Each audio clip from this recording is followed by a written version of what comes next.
Hello and welcome everyone to the Georgian Bay Great Lakes Foundation Science Reporting webinars. We have not been able to meet in person now for over 2 years due to COVID, but our work has continued, and so we felt it was important to report on the science that we have been doing during COVID. The webinar today will be repeated again, and eventually will be posted on our website. You will have an opportunity to ask questions and chat, and you will see a control panel on the right side of the screen. If you click on questions, that's where you can type in your questions, and the same with chat.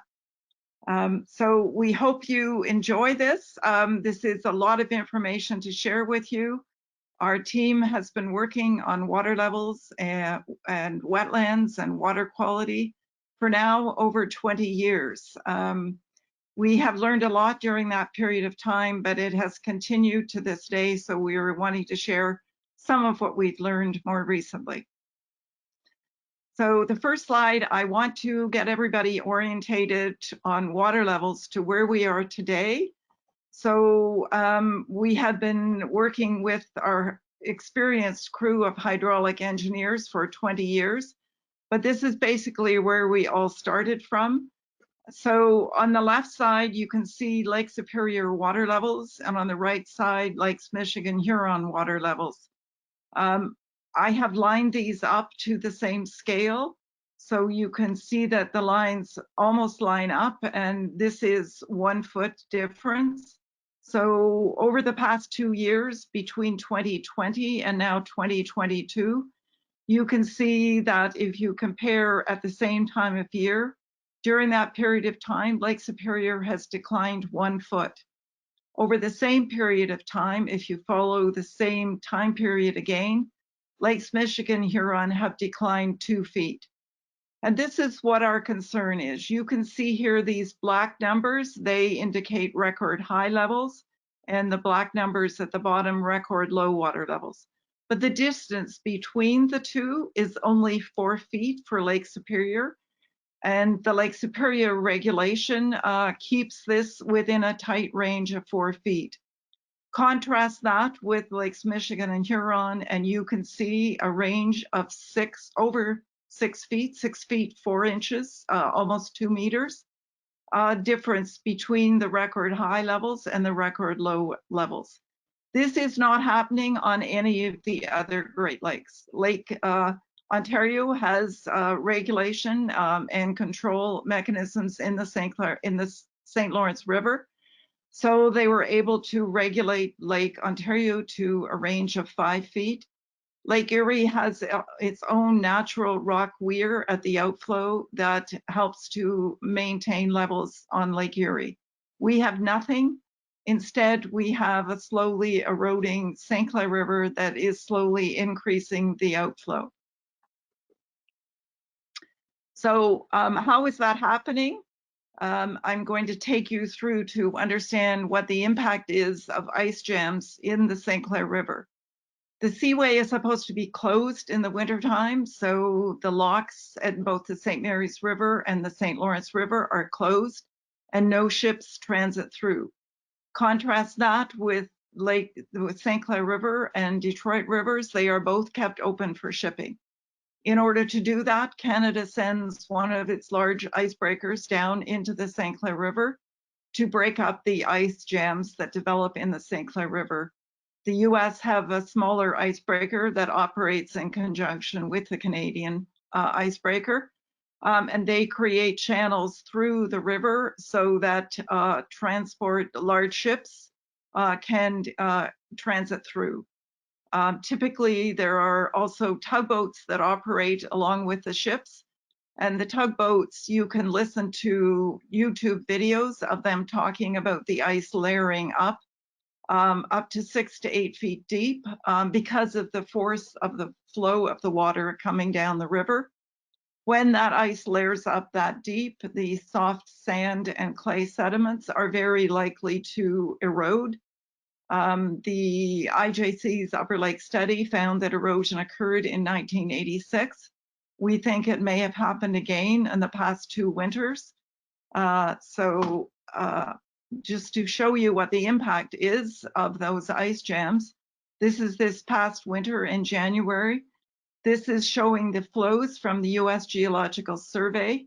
The flow at around 6,000 cubic meters per second at the beginning of January declined during the ice jam to less than 4,000 cubic meters per second.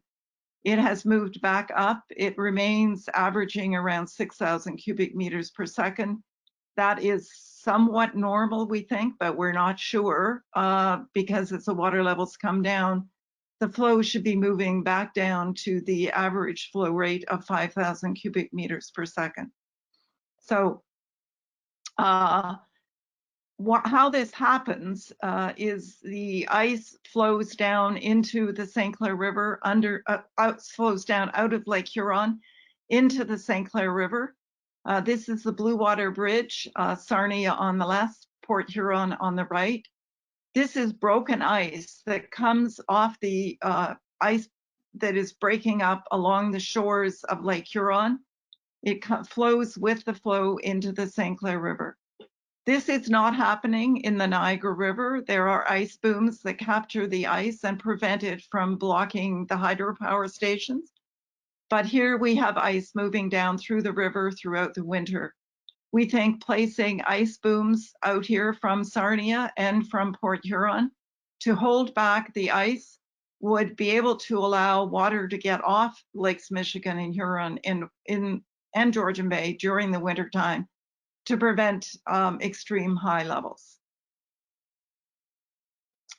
I'm taking you now to an air photo that was taken by Dr. Carl Schiefer, who passed away 2 years ago, but left a legacy of being basically the mentor for many people on Georgian Bay. He was an aquatic ecologist. He understood what extreme water levels meant to the very sensitive aquatic ecosystems on the east and north shores of Georgian Bay. This air photo you can see was taken in the early 2000s. You can see the exposed granite bedrock on the outer islands. But then if you follow this path through wetlands along the shores, you could see these white exposed granite bedrock shorelines. This shows you that the water levels had declined. They had not declined that much at that point, but you can see wetlands already starting to dry up here, here, and also out here. This wetland that's not connected was eventually cut off from water completely. So this is what our concern is. These wetlands are on glacial till sediments on granite bedrock. So if the water level goes off of the glacial till sediment, our wetlands are not able to migrate in or out.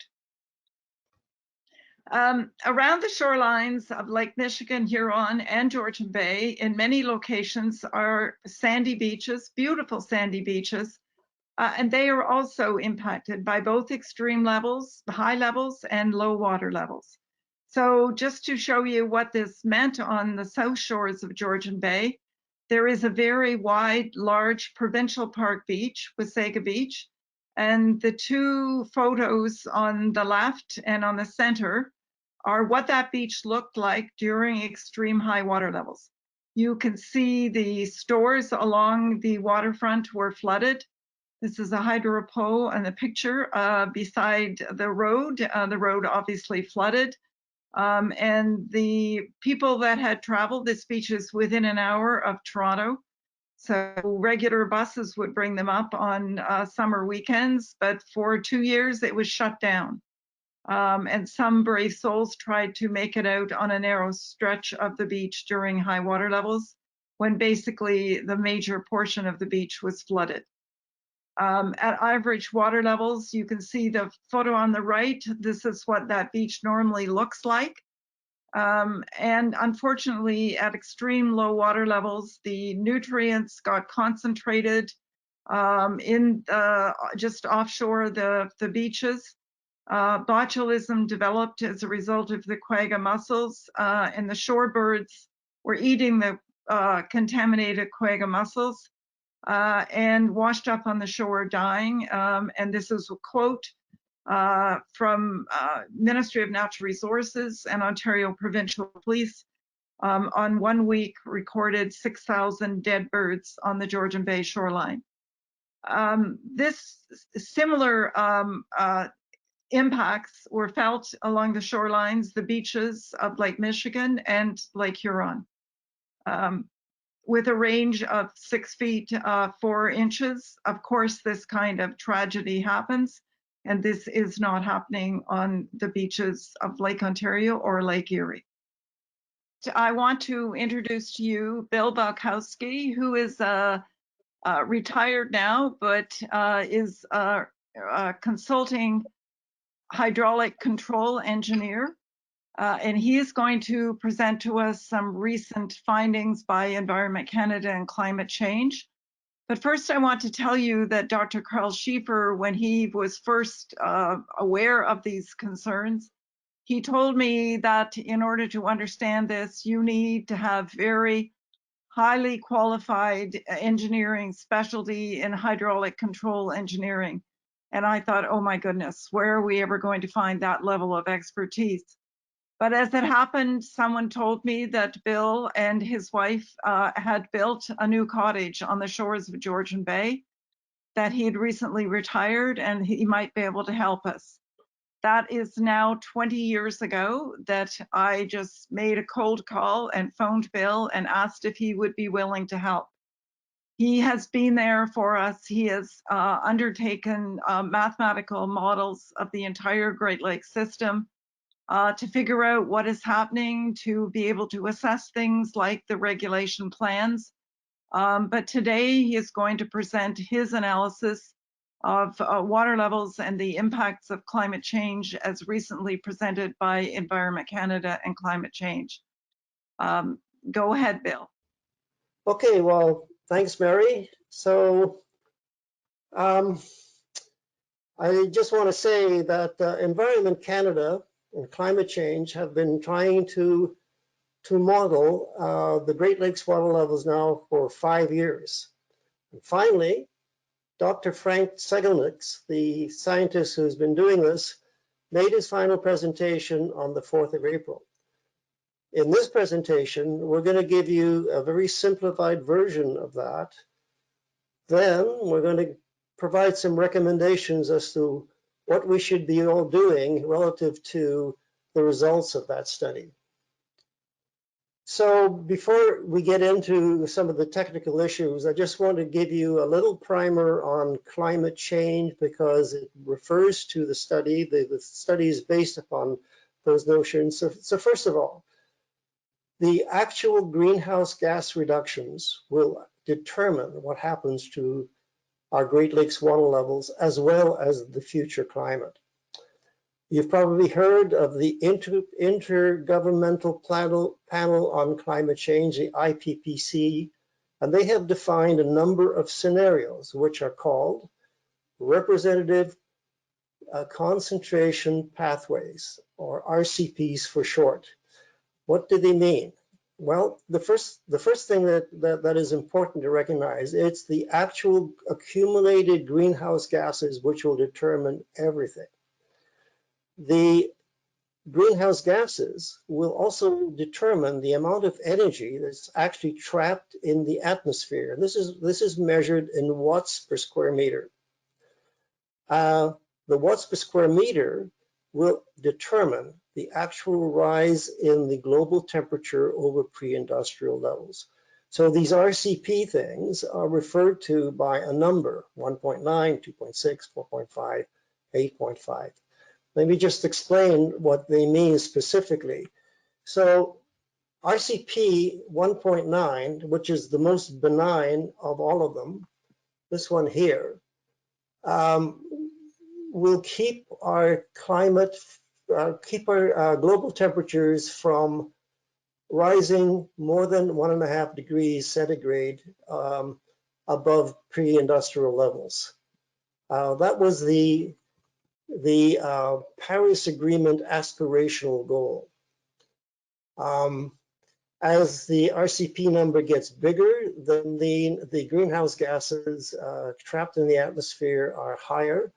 In 2.6, for instance, the definition of 2.6 is that by 2020, we will have been reducing greenhouse gases in the atmosphere and driving them towards zero by 2021. I think everybody knows that neither of these first two scenarios have happened or are likely to happen at this point. So that brings us to, of interest, RCP 4.5, which will limit the rise of temperatures to 3 degrees centigrade above pre-industrial levels, which required the greenhouse gases to be reduced to 50% of their values in 2045. And finally, at the very bottom of the heap is RCP 8.5, which is business as usual, do nothing at all. So the water level study decided to use two RCPs, 4.5, which is keeping the rising temperatures to below 3 degrees. And this is considered to be the best, most likely scenario. And in comparison to that, we have RCP 8.5, which is business as usual. Sorry, I advanced the slide too quickly. So what did the study do? Well, they used the global circulation models for both RCP 4.5 and 8.5. They then had to downscale these models so that we could actually get a focus on the Great Lakes, which is a relatively small region compared to the whole globe. And then, having done that, for each Great Lake, it was possible to estimate the temperature, the precipitation, the evaporation, and the runoff. Basically, this allows us to calculate the notion of net basin supply, the total amount of water which actually enters each basin from both the sky and from upstream lakes, the NBS as it's called. Given that we now have the NBS per month for each year going all the way through 2021, then it's possible to forecast the water levels using a model called the Coordinated Great Lakes Routing and Regulation Model, the CGLRR. This is the model used by all the Great Lakes agencies, the U.S. Army Corps of Engineers in Detroit, NOAA, the Environmental Agency, and also Climate Change Canada. All these people use this model to figure out what's going on. Now, the CGLRR has options for regulation for the discharge of water from Lake Superior and the discharge of water from Lake Ontario. We have no idea what options, regulation options, the study elected to use. So that's a question mark we have no answers to. The second thing we know for certain is that the conveyance changes of the St. Clair River, which are very, very important, were totally ignored. Finally, when the study actually plotted all the graphs that we're so interested in, they chose to do it on an extremely narrow scale. So it makes interpretation very difficult. Just to make sure that we understand what's going to happen, in particular, our Lake Michigan Huron, we have expanded the graphs for Lake Superior and Michigan Huron so we can actually see what's happening. So here, for instance, is the presentation for Lake Superior, and it's got all kinds of interesting large letters in the top, but the actual scale where all the information is all squished down to that little bottom half inch at the bottom of the screen. So let's blow that up and take a look at it. So here we're talking about Lake Superior, and we're projecting the water levels all the way through to 2021. Take a quick look. You can see two trend lines, one which is a bluish color, which is rising slowly. That's RCP 4.5. And the red one, which is rising much more rapidly, is RCP 8.5, the business as usual. Now, we've also added, for this graph, the recorded high level on Lake Superior, 183.88 meters above sea level. which is IGLD 85 for the scientifically minded. Also, we've recorded the low level, 182.72. You can quickly see that there are many water levels projected above the highest recorded level on Lake Superior from history. I've also included the range of Lake Superior. Let's take a close look at these issues. So first of all, the historic range of levels on Lake Superior is 1.2 meters, 3.8 feet. And we have already noticed for RCP 4.5, where we actually have limited greenhouse gas emissions, the blue trend line is rising slowly throughout the century. The red trend line for RCP 8.5 rises at about double that rate. There are obviously many high levels recorded above the record high for Lake Superior. That 183.88 meters for Lake Superior is also known as the IJC Criterion A. This is part of the regulation plan. This is the absolutely highest water level that can be tolerated on Lake Superior. And when that level is exceeded today, then the regulation plan forces the outlet from Lake Superior to go to the maximum allowed discharge possible.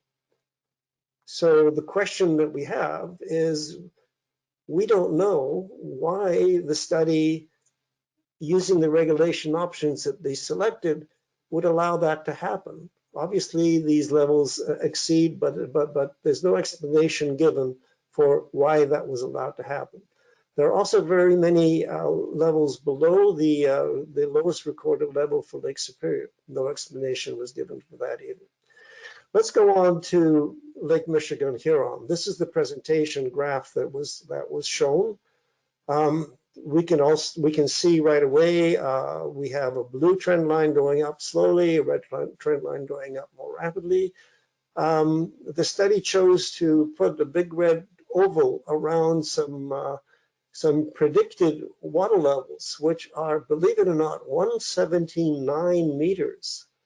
That is 2 meters, 6 feet higher than anything we have ever seen, with the caution that, by the way, that's going to happen at the end of the prediction period, which is 2021. Well, anyway, let's take a closer look at these numbers.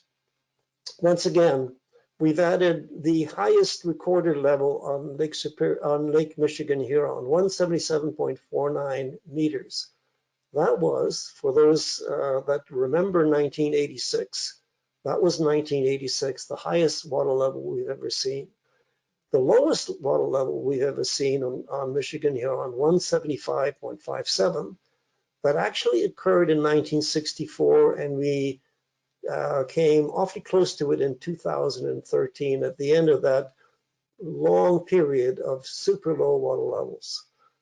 I have two other little circles of interest to note that I just wanted to point to you. There's a predicted period about 2040 when we're going to be exceeding the highest water level that we've seen.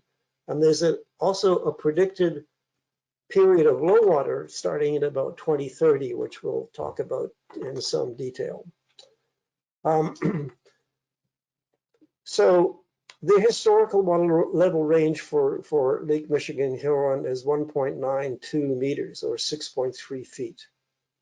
The study is projecting that this might go to 4 meters to 13 feet. This is hard to believe, but anyway, that's what it said. RCP 4.5, the more benign of the two examples, the blue trend line is rising slowly. The red trend line for RCP 8.5 rises at double that rate. There are many high values that exceed the record high of 177.49. In 2040, Michigan Huron may face a level of 177.8 meters. That's 0.3 meters, 1 foot, higher than anything that we have ever seen, as for instance in 1986. Given the high projected water levels, we believe it is imperative for the IJC to revisit the means of reducing Michigan Huron high water levels. What are those means? Well, the first thing is to minimize the use of the long Lakagoki diversion into Lake Superior. When the levels are high, you don't need any more water coming in. We should be looking at improving Plan 2012, which has a balancing algorithm, which apparently from analysis that we have just completed is not working very well. So it does not reduce the levels of Lake Michigan Huron effectively at all. The IJC should consider the use of ice booms in the St. Clair River in the wintertime, obviously, to get as much water off the lakes to increase the outflow during the ice period. And finally, we should also revisit the possibility of temporarily increasing the Chicago diversion to be able to ease the level of Michigan Huron during extremely high water levels. On the low water side of the equation, there are many low values which fall below the record low of 175.57. By 2030, the level is projected to drop to 174.5. At least that's what it appears to be. That's 1.1 meters, 3.5 feet below the record low.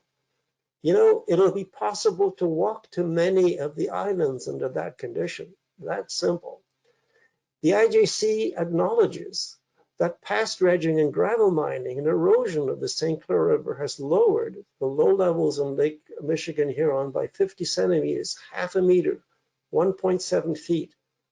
This has expanded the Michigan Huron level range from 1.4 meters, 4.6 feet, to the current 1.9 meters. So we have a higher level range because nobody bothered to do any compensation on the St. Clair River. The study forecasts that this may go to 4 meters, if you can believe that, 13 feet. By 2013, the IJC recommended to governments, US and Canada, that flexible structures in the St. Clair River be studied to hold back water during low water levels. To date, the governments have not bothered to respond. Hydrofoil gates have been suggested. In fact, we had the opportunity to show the IJC in an update meeting back in 2018 that these would in fact provide the solution that the IJC had recommended. So hydrofoil gates, basically airplane wings with very, very low drag. So when they're in the flat position, the drag is next to nothing. And when they are raised hydraulically to be standing vertically upwards, their drag is huge.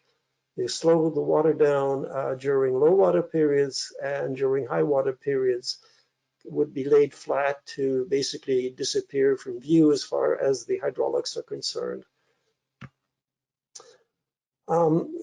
Just very briefly, Lake Erie water levels, very similar, trends rising, variability increasing, and the same thing for Lake Ontario, with a few exceptions as far as the potential for flooding.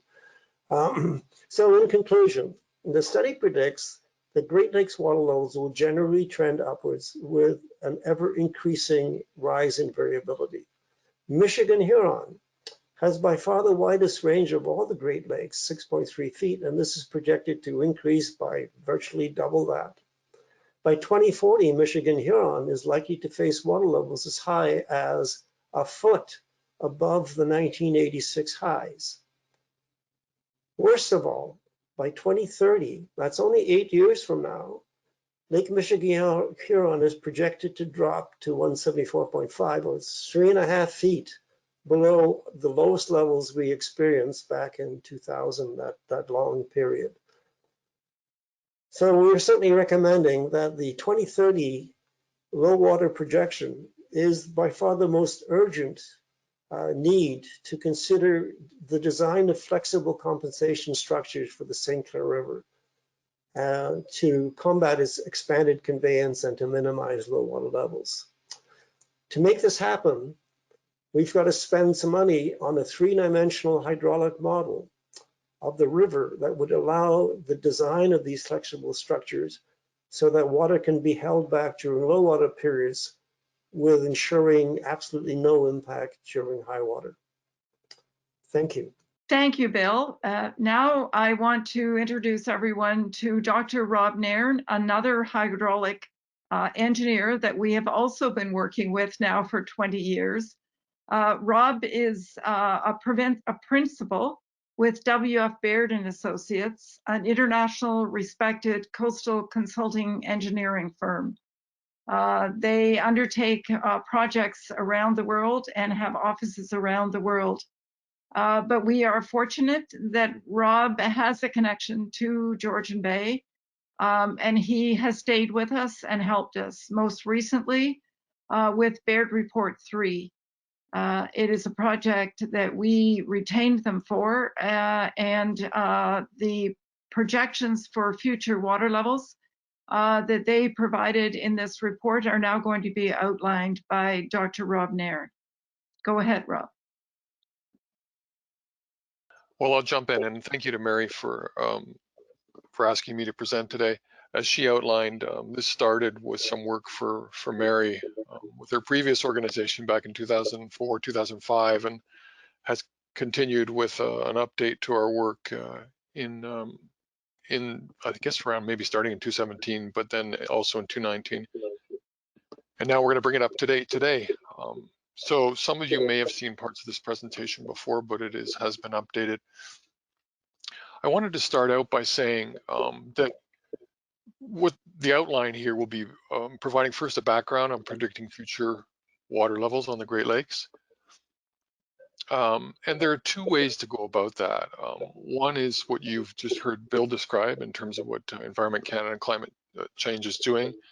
And that's applying what are called global circulation models, which model the entire atmosphere and oceans of the globe. And then those are very coarse resolution, maybe only a couple grid points for all the Great Lakes. So then they're what is called downscaled. The models are very complex, and they're not necessarily designed for the Great Lakes, nor do they consider or maintain historic cyclic patterns, which is pretty important, as I'll explain. And they don't consider changes to connecting channels, as we heard. The other approach is something that we started back in 2004 or 5, which is to use empirical approaches derived from the historical record. In the scientific language, it would be known as a sort of a synthesis approach or an empirical approach. It does consider historic cycles, it can consider past changes of channels, but it's unable to consider climate change, and that's something important to remember. To the extent that climate change will change the natural patterns we've seen on the Great Lakes to date. So I'm going to present Lake Erie predictions and how we've performed on those predictions, and then I'm going to present Lake Michigan Huron predictions and performance. So yeah, just to recap then, there are the two approaches. Environment Canada using the complex numerical model-based approach from the global circulation models, and downscaling with something called the Weather Research and Forecasting model, the WRF model. We ourselves at Baird & Associates, and my background is numerical modeling. We run the WRF model. We do use GCM output to run the WRF model and do predictions of climate change in different parts of the North America, and particularly the United States. I will note that the Corps of Engineers, U.S. Army Corps of Engineers, NOAA, USGS, and others are currently working on a similar and perhaps more detailed assessment of what Environment Canada has just completed or is completing, and Bill presented on, to look at future water levels and to include waves and surge, and that's due to be completed towards the end of 2023. Now, as I mentioned, these approaches, the numerical model approaches, don't necessarily consider or have been shown to predict the historic cyclic nature of the Great Lakes water levels. The IPCC, International Panel on Climate Change, in their, particularly in their most recent report, but in previous reports, suggest that solar-driven cycles, which you'll see are connected to many of the cycles and the cyclic patterns on the lakes. And the cyclic patterns and solar cycles have been published on by USGS back 20 years ago. It's a well-known phenomena affecting climates and accepted by the federal government agencies in the US. But the IPCC notes that they have minor impact on their predictions from the global circulation models. And that sort of makes sense because evaporation and precipitation aren't really changing the sea levels very much. It's mostly thermal expansion and melting of glaciers. But I would say that isn't so for the Great Lakes. I think the Great Lakes is largely driven by those cycles, as you'll see. So our approach is empirical, and it's based on observing what are referred to as intelligible patterns, and then linking those patterns to known cyclic behavior in the climate. So the first approach is reductionist, where you're trying to get almost every single process, and there are thousands of them affecting the climate on the globe, into the model. And the second is more synthesis. So it's just looking at patterns and trying to take those patterns and forecast the future. So our approach, that second approach, I'm going to present now for Lake Erie. It's referred to as a harmonic analysis approach. We initially predicted the future water levels for Lake Erie in 2005 as part of the work for Mary. And then what we're able to do then is we have this prediction from 2005 to 2017. It's just basically we predicted the future, and we checked and see how well we did with predicting the future using this method. So I'll show that result. We updated the predictions in 2019 for reasons you'll see, and did a blind comparison to measure data for Lake Huron, Michigan Huron, or sorry, for Lake Erie from 2019 to 22. So we'll see why we had to do that update, and we'll see how well we did between 2019 and 2022. I won't expect many of you to understand the basis behind this, but it's just sort of a peek under the hood of the harmonic analysis for Lake Erie. So it's looking at the amplitude of individual sort of sine waves that build up the periodic or quasi-periodic changes to lake levels. And each of these are the years of different cycles that show up fairly strongly in our analysis. So we run through the historic record of monthly water levels back to 1865. We search for strong periodic cycles, 32-year being the strongest, 23 is probably one of the second strongest. 11-year, you'll see that's the Northern Lights cycle, or the solar cycle for sunspots. But nevertheless, you can pick these out and you determine their amplitude. As you'll see, that's sort of the height of the change in water levels, their period, which is the length of the cycle, and then also their phase, so where they start and begin in time relative to other cycles. So when we developed that method, I just won't go into the details on it. This just shows what we come up with for Lake Erie. So in a sense, this is a prediction, but it's calibrated to the data, so you expect it to match fairly well. But you can see that it, going now from 1900 to 1950, how it matches up reasonably well. We pick up that high in the 1930 periods. We get the lows in the 30s, which of course the drought across North America. And then we can go to the next period from 1950 to 2000. We pick up those high in 52, which at the time was one of the record highs, drop down through the 60s, again, that dry period that many of you will be familiar with, and then pick up into this 20 or 30 period of highs, with the 73 being one of the highest, 86, everyone will remember that, and then 98. And then we dropped after that. So you can see how the orange line, which is the predicted, matches up against at least the trends. It misses some of the very higher points and some of the very lower points, but it captures the trends of the cyclic nature of the Great Lakes water levels. So as I said, the white circles are what we had when we did all this prediction work for Mary back in 2005. So just think of I should have put a line in here. This is where we stopped any sort of calibration of the method. We developed the method, and then we said, let's predict the next, whatever, 50 years, but I'm showing you just up to 2020. The yellow circles then are what happened. The black line is what we predicted. So you can see that sometimes we're bang on some years we're out a little bit, but we picked up the general trend through that 2004 to 2015 period, which was a fairly steady period without any rising and without any rapid lowering. And to some extent, you might say, well, that was easy, but it's not, because it could have rose quickly or dropped quickly. Instead, it remained quite steady. Then what we see here in 2016 and 2017 is our prediction begins to lose its level of performance. So that's when we, around the time 2018, 2019, we started working for Mary again in the Georgian Bay Great Lakes Foundation to update our prediction. So what we did then, and I'm sorry this graph's a little busy, but that black line was our prediction I showed that we started in 2005. We reset our predictions with the additional data, and we do then pick up 2016 and 2017 quite well. And we also pick up the peak in 2020 and it was 2019, 2020, and then 2021, and then dropping off. Now, our predictions actually show it dropping faster for Lake Erie than it did, but we're getting the trend right down towards it dropping. And we predict on Lake Erie, we're going to go down and stay a little bit above average, but close to average for the next 10 years on Lake Erie. So I know most of you are not interested in Lake Erie, so I won't spend a lot of time on it. This is the last slide on it. But again, just shows how we're dropping down now, the black line being the prediction and the gray lines being sort of the potential 95% confidence interval, so possible error. But we see those dots on the measured and we're dropping down, and we've got that trend now. So let's switch over to Lake Michigan Huron. It's more difficult to predict than Lake Erie because of the dredging and the morphological changes in the St. Clair River, which is another report we did for Mary back in 2005. We developed this model in 2019, again, using the measured monthly water levels back to 1865. And then we can compare, because we stopped any sort of calibration, and we predicted from 2019 to present. It was a blind prediction. There's no adjusting the model. It's just, let's see how well it does with 3 years of predictions.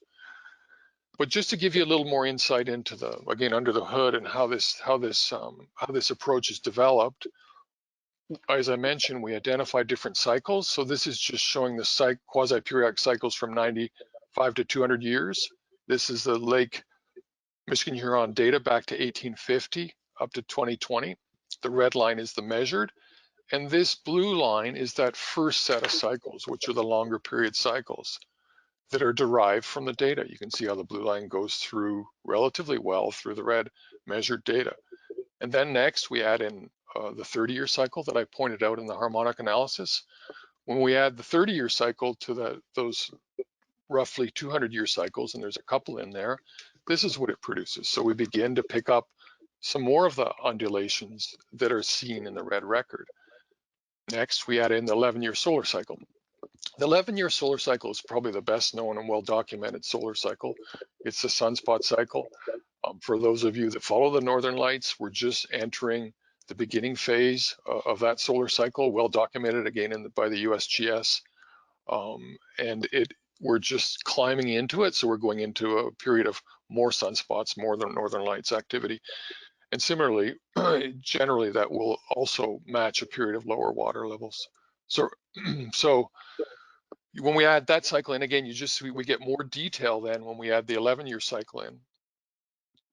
And then finally, when we add in these shorter cycles, which are associated with the ENSO cycle, which is the El Nino, La Nina cycle, and the North Atlantic Oscillation, the NAO cycle, once we add those cycles in, we see that we can, just with that number of cycles, there's maybe 10 or 12 cycles in there, we can match the measured data very well. Something else I wanted to show you, which is sort of another validation of our approach. I've mentioned a few times that we use data from 1865 forward because that's when the official record of data exists for the Great Lakes, particularly for Erie and Michigan Huron, on terms of the measured water levels. But there is measured water level dating back all the way to 1819.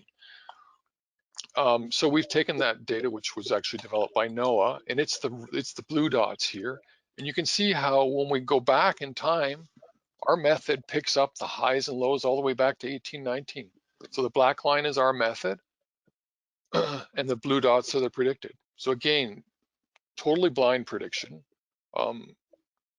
And we did fairly well in predicting the water levels in the past. Incidentally, this is above 177.5 in 1839, so higher than our record since 1865. And this low here is lower than any lows we've seen. So if you go all the way back to almost 1800, there are higher highs and lower lows within the record. So then just looking at a similar plot that I showed earlier for Lake Erie, the open circles are the measured data from 1900 to 1950. And the orange line is our prediction using the harmonic analysis and cycles method. Oops, sorry. And then from 1950 to 2000, again, you see we capture the ups and downs. We miss out some years a little bit low or a little bit high. But generally speaking, we captured the steep decline here, the rise, and then the steep decline coming into 2000. So those are all picked up by this method. Well, that's all well and good because it's calibrated to that data, particularly since 1865. So then we were forecasting forward. And as I mentioned, we stopped our sort of development of this method around 2019, so about right here. So all of these dots, the rapid rise we saw through to 2020, and then particularly the decline from the for the first part of 2021 and now 2022, which are those two limbs, we missed it by a year, but we got the amount pretty much right. That little rise there was the little rise we saw last summer, which is this rise we predicted, small rise last summer, and then the drop. So we're getting that trend downward predicted well. And so what we're predicting for Michigan Huron are lower than average, considerably lower than average levels, not as low as the 2000s for the next 10 years. And then the following 10 years, getting down to low or lower. And I know that differs from the Environment Canada. Well, when Bill sort of summarized a very complex presentation by Frank at Environment Canada, there were different realizations in the future. Some were low, some were high for the two different RCP pathways. But nevertheless, that's the prediction with our approach. So then I'm going to sum up. The prediction model was developed by using harmonic analysis for the major driving cycles on Great Lakes fluctuations. We calibrated it for the data from 1860 to 2019. And then I showed you that before 1860, even though we didn't use that data to calibrate the model, we could predict all those highs and lows back to 1819 within, say, plus or minus 5 years of when they actually happened. Solar cycle science suggests that the predictions are possible and reliable within the 11-year cycle, but not particularly reliable for longer cycles. They're harder to define those, the 30-year cycle, whether it's 30 or 28, or what it's going to be in a particular given cycle, or the sort of the 200 cycle. So they're just harder to predict with any precision. But based on that, then in our experience, predictions, if you updated them annually, they should be reliable for 5 to 10 years out in terms of what we're going to see. And that we may be out by a year, 2 or 3, maybe 5. You saw that we were out on the 2019 prediction by a year in terms of, the recent drops we've seen where you're out by a year, but we're on the right sort of trend now to lower water levels in our predictions. So on Lake Erie, we successfully predicted 10 years of average to low lake levels. We predicted on Michigan Huron that rapid decline that we're experiencing over the last 2 summers now. So using this method, which does not consider climate change, a period of low lake lows predicted for the next 20 years. So how far off is this going to be without climate change? Well, it certainly worked for Lake Erie in that 10-year period from 2005 to 2015 when there was climate change. And it has worked in the last 3 years on the Michigan Huron when there has been climate change. So I think if we limit our predictions to sort of 5 to 10 years and update them annually or regularly, this will be a very valuable tool. Thank you very much. Open to questions. Sorry, did you want to go over the Environment Canada chart? Yes, I think we should do that now. I thought if there were questions on what you've presented, but let's go over the chart that we have just recently received of Environment Canada's work. So this chart is basically a summary of the predictions that Bill presented earlier from the Environment Canada and climate change modeling using the global circulation model and downscaling. and it gives you a better summary. So just focus on the chart part of it there in the middle, and I'll try to describe to you what we're looking at here.